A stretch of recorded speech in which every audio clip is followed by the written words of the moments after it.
Un projet de loi change toute la situation politique au Mali. Le gouvernement de Assimi Goïta a fait une réforme. Le projet de loi sur la destitution présidentielle adopté par le Conseil des ministres. Le Conseil des ministres du Mali, réuni mercredi 24 juillet 2024, a adopté un projet de loi organique déterminant les modalités de destitution du président de la République. Cette décision s'inscrit dans le cadre des réformes prévues par la nouvelle constitution adoptée en juillet 2023, marquant le passage du Mali de la 3e à la 4e République. La nouvelle constitution, adoptée à la suite des Assises nationales de la refondation, vise à répondre aux aspirations du peuple malien, notamment en matière de bonne gouvernance et de responsabilité des dirigeants.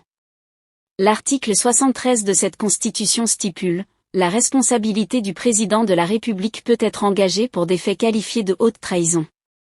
Il peut être destitué par le Parlement pour haute trahison. Il y a haute trahison lorsque le président de la République viole son serment.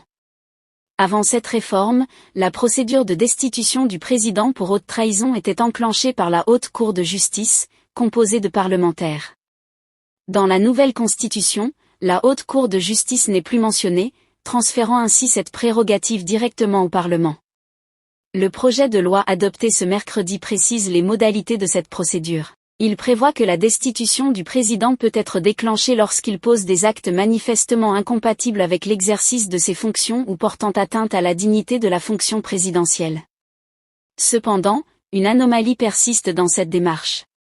En effet, les actes constituant une violation du serment par le président de la République ne sont pas clairement définis dans la Constitution. Beaucoup pensent que cette absence de précision pourrait poser des défis dans l'application de la loi et dans l'évaluation objective des actions présidentielles.